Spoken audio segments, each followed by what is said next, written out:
I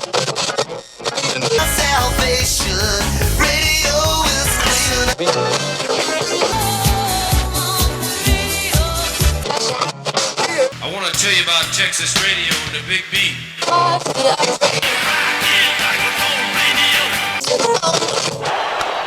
High fly ball into right field. She is gone! Welcome to this episode of I Remember Radio. Today, you're going to get to meet Jack Fleming, who is the Dean of Inland Empire Broadcasters.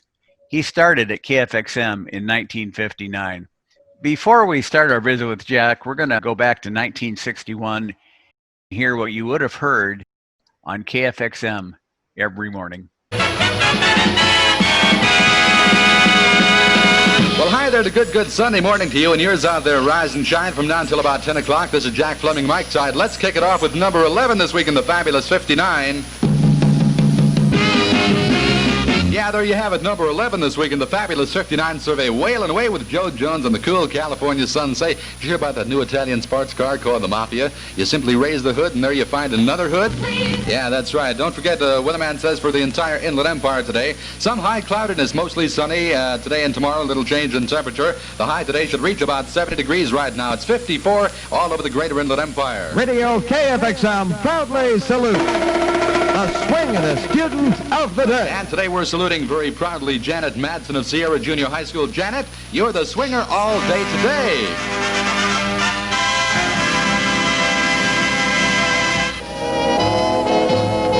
Instrumentally now, number 6 in the Fabulous 59, done for you by Floyd Kramer. It's Off the Wall, called Rebound. Yeah, there you have it, Off the Wall. It's called Rebound, done for you instrumentally by Floyd Kramer. Number 6 this week in the KFXM Fabulous 59 survey right now. KFXM is number 1. That's right, we are number 1. You put us there, all over the greater Inland Empire, Riverside and San Bernardino. KFXM in the air everywhere. This is number 2 this week, and what time is it? It's party time! Yay!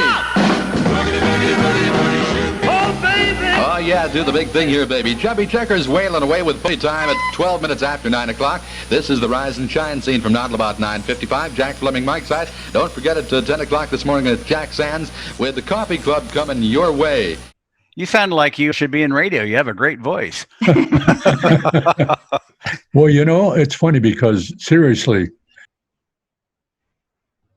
when I went through puberty, I had several of my family members say, you should be in radio. And I just let it slide. I never gave any more thought about it. Actually, I got into radio quite by accident. And I mean that, quite by accident. I was working in Sikorsky helicopter in Stratford, Connecticut. And on the way home one night, I got into an accident. And I was out of work for 7 weeks. And of course, you get bored. At that time, that was, 1957. There was nothing on daytime TV. Still isn't. Anyway, I had a tape recorder, and I was in the kitchen messing around with this tape recorder. And my mother was in the bedroom, and she said, what station are you listening to? And I said, I'm not listening to any radio, Mom. I'm messing with my tape recorder. And she said, you should be on the radio. And it was like the light bulb going on over my head. So I took those little 7-reel tapes to various radio stations around the Seymour area.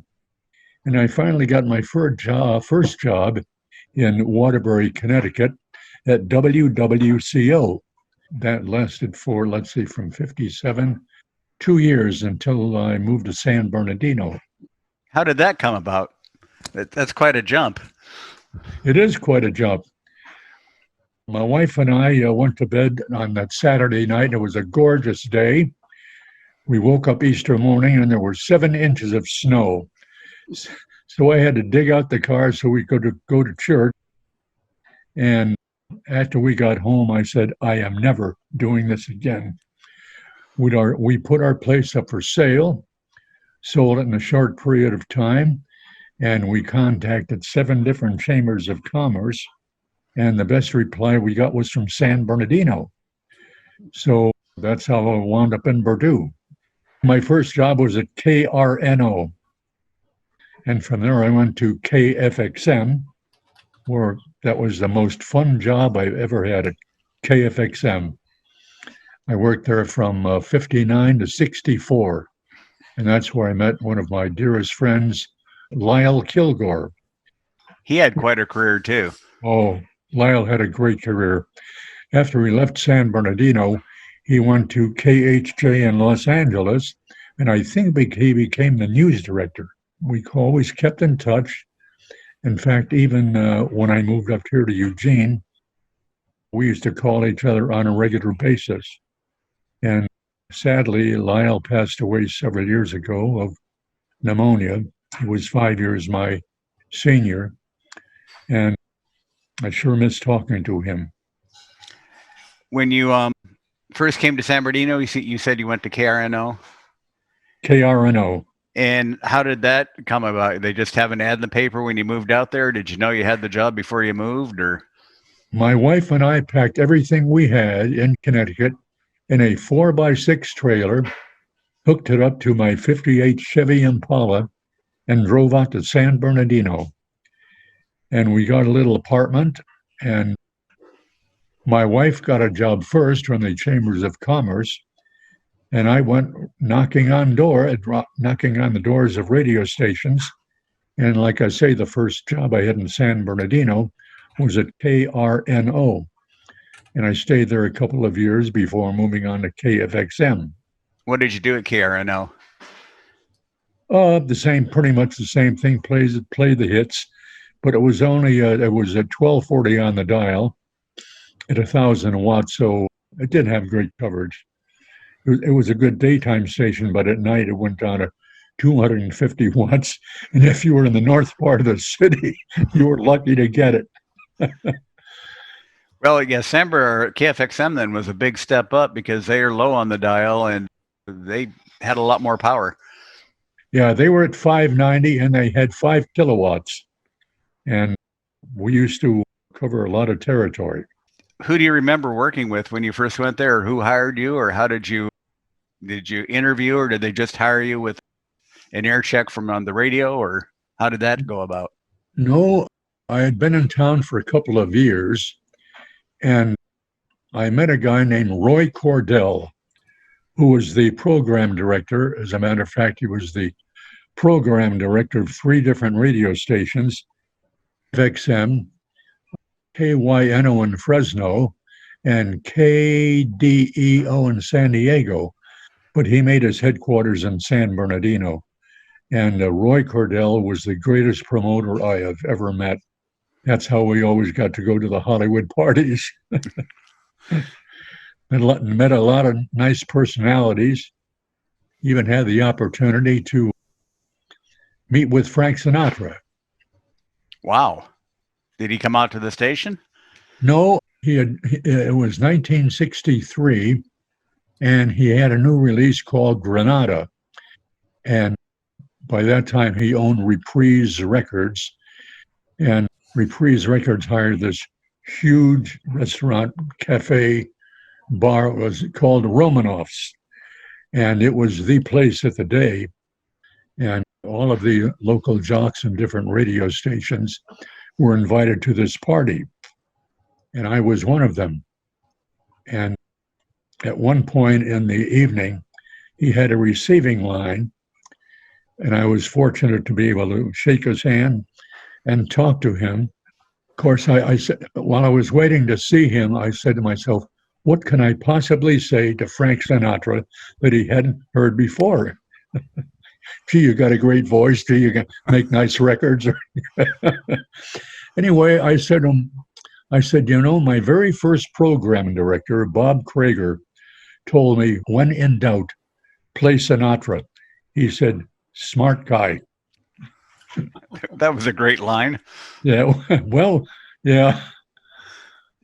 Did you work with a guy back then named Jerry Jolstad? Jerry Jolstad, yeah. Jerry was a salesman at KFXM and later on became the general manager of KMEN, also in San Bernardino. And so Jerry and I spent quite a few years together. Nice guy. I guess he was kind of instrumental in starting K-Men. I'm not so sure about that, but they looked at him very seriously when they were looking for GMs. What was the studio like? Were you still in the California hotel, or had you moved down to the transmitter by then? Well, at KFXM, we always broadcast from the transmitter. The studios were uptown in the California hotel, which was a beautiful place. But K-Men had its own studios, which were very nice, but it was, as a lot of radio stations are, it was out in a cow pasture. Everybody mentions that. Yeah. And I guess, were you there when they made the transition to the new studios with the Holiday Inn? I was. Don't remind me. Oh, I'm sorry. Oh, we went to the Holiday Inn, and it was a little too posh for me. I like the old transmitter building. It was kind of funky, but I felt home there. At the Holiday Inn, you had to dress up with a tie and. When you were in the I guess you were in the transmitter building the whole time then. Who are some of the other people you remember working with there besides Lyle? At KFXM? Yes. Well, at the time in 1961, KFWB in Los Angeles had a strike. It was an AFTRA strike, AFTRA. And one of their newsmen, John Paul Huddleston, or as he went on the air, J. Paul Huddleston, was in the middle of a bad divorce, and he needed a job. And KFXM was owned by a guy named Howard Tullis. And he went to Howard and he said, "Howard, do you have anything available where I could work?" Anyway, J. Paul Huddleston came out to KFXM and worked there while the strike was on at KFWB in Los Angeles. And J. Paul and I became pretty close. As a matter of fact, he used to come out to the house at night, and we'd have dinner together. And never showed up without steaks. I guess 1959. You're probably about the last of them, aren't you? From that long ago, from 60 years ago? Well, like I say, I worked at KFXM from 59 to 64. And then I went on to work in Los Angeles at KGIL. And what years did you work there? Well, I only worked at KGIL for about 6 months. And the reason was because I had small children and I didn't want to move them to Los Angeles. So I went back to San Bernardino, and it's funny. I went back to, where was I? I think I was working at a Cayman at that time. And my old program director at Cayman became the PD at a radio station in San Diego. His name was Fred Kimmel. And Fred called me up one day and he said, "Hey," he said, "I've got a midday job opening up down here in San Diego." He said, "Would you be interested?" And I thought, well, Fred, we come down, we can talk. So I went down and we had a nice talk, and he said, "So, do you want the job?" And I said, "Well, I have to talk it over with my wife, so I'll get back to you on that." And went home, and we just walked in the door, and the phone rang. And who was it but Roy Cordell, my old PD at KFXM, calling me from Eugene, Oregon. And he said, "Jack, we're going to put a 50,000 watt station on the air in Eugene, Oregon." My first question was, where in the hell is Eugene, Oregon? Anyway, we moved up here in October '67, but and I've been here ever since. My last, let's see, I went to a classical music station in 1985. So that's where I spent the rest of my radio days, was 85 to 2016, playing classical music, if you can feature that, an old rock jock. When you were at KGIL, by any chance, did you work with another DJ named Sweet Dick Whittington? Funny you should mention that. When I gave my notice to KGIL, the program director said, this afternoon you're going to be breaking a guy in on the board. I said, and who would that be? He said, Sweet Dick Whittington. So I broke him in on the board, and of course I sat aside while he was twisting the knobs and doing his thing, and I thought, this will never work, not at KGIL. He was a little too extreme. Yeah. Did you ever follow his career? I never did. No. I think he probably got fired by every radio station in LA at one time or another. He probably did. He did some pretty outrageous things. He went back to KGIL 3 or 4 times too during that. He's still alive and living in San Luis Obispo. Oh, is that right? Mm-hmm. I'll be darned.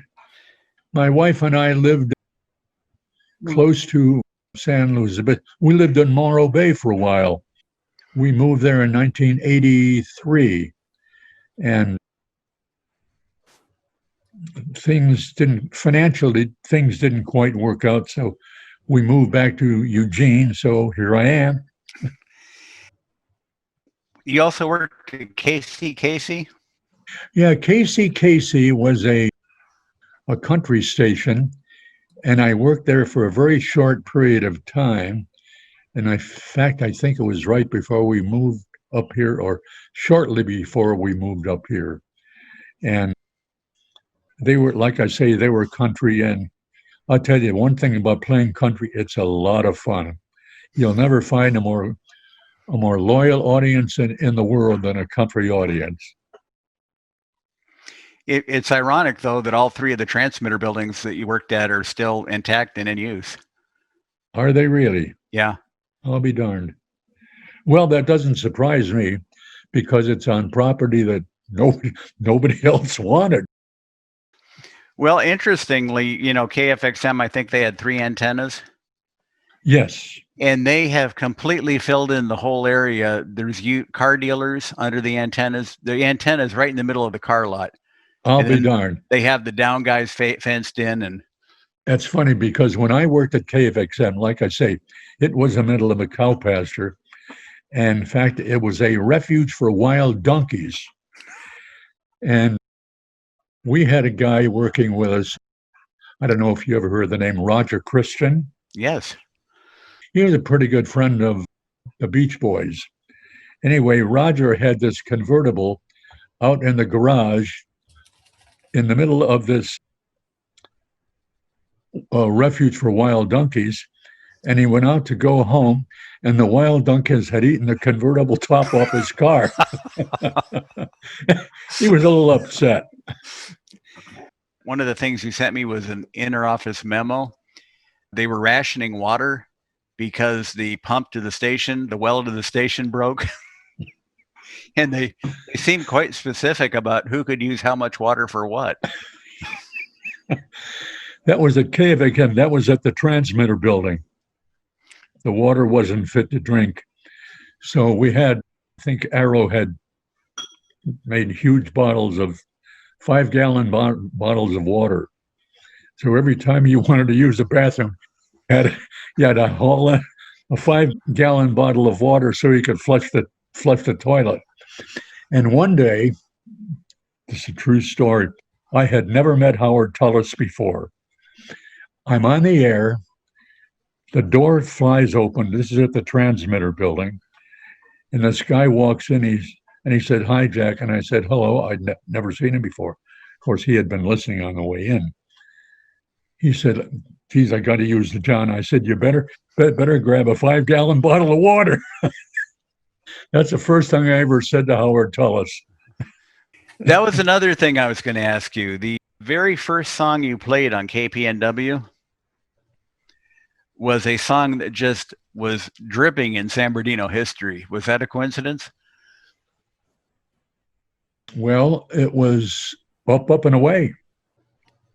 Was that subconscious, or did you choose it? Or No, Roy Cordell, the PD, chose that. I was the first voice on KPNW. I kicked it off at 12 noon on July 20th of 1968. Good afternoon. This is KPNW Eugene, Springfield, owned and operated by Pacific Northwest Broadcasting Corporation.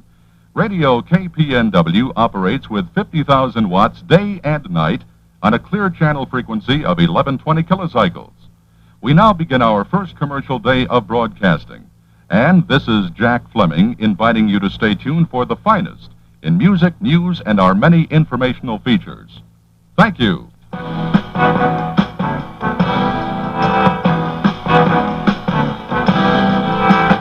you like to ride in my beautiful? Here we go. Up, Up, and Away. no pressure there, was there? Firing up a 50,000 watt station. That's another cute little aside story. I had steak and eggs for breakfast that morning, and we signed on at 12 noon, and I guess I had breakfast about 9 or 9:30. And before I actually walked into the control room to sign on KPNW, I had to run to the bathroom and lost my breakfast. You didn't have to bring. Did you have to bring a 5-gallon bottle of water with you? No, not at KPNW. But there were senators in the building and a lot of different sports people, and the building was packed with celebrities, all looking at me. Talk about nerve-wracking. Is the building that big? Not all that big. No, not really. That's where they have the transmitter still, isn't it? Yeah, it is. It is, as a matter of fact. In January, I think, of 1969, we had a huge snow here in Eugene. The transmitter building was, again, out in the middle of a cow patch. And it snowed so hard, you couldn't go anywhere. So we were stuck in that building from Sunday afternoon till Friday afternoon, when they finally bulldozed away in so we could get our cars out. We slept there, and that was a lot of fun. You had enough food out there to survive? Well, actually, they brought it in on snowcat and helicopter, believe it or not. Wow. Yeah. So you said that KFXM was your favorite time in broadcasting, you think, or one of the top ones? KFXM was the most fun job in radio I've ever had. Like I say, Roy Cordell, who was a super promoter, had us in Hollywood all the time, one party after another. It was just great. And, San Bernardino is only 60 miles from LA, so hop on the freeway, you're there in less than an hour. Did you ever get involved in any concerts at the Swing Auditorium? Yeah, I'll never forget. We were in a concert one night hosted by KFXM, and Roy had a lot of different acts booked in that night. Frankie Avalon, Annette, Marty Robbins, Jan and Dean. There are more that I can't remember. Like I say, a great promoter. And these two guys were in the wings, and the stage manager, the fellow who just handled everything, kept trying to throw these kids out the door. They were Jan and Dean. As a matter of fact, I think Dean said to me, he says, "This guy tried to throw us out twice." That was the March of Dimes concert, right? It was the March of Dimes. Yes, it was. Yeah, they got all huge acts for that march, and I think the admission was $1, and they always oversold it. The Swing Auditorium held 10,000 people. It was a huge place. Oh, just one short story. Oh, take your time. Yeah. I was interviewing Dobie Gray one time. It was, I believe, at Cayman in San Bernardino. Of course, Dobie Gray had a lot of different hits. He had one hit called Look at Me. It starts, it goes honk, honk, honk, honk, honk, and like that. And I said to him, I said, Dobie, I said, you also had a hit with that Look at Me. He said, I hate that fucking thing. He said, oh, cut that out. I said, or leave it in. Okay, thanks again, Jack. I've really enjoyed meeting you. It's been a fun interview, and we'll talk soon. Yeah. Nice to meet you too, gentlemen. Okay, thanks a lot. Have a good day. You too. Bye. Honk, honk, honk, honk, honk.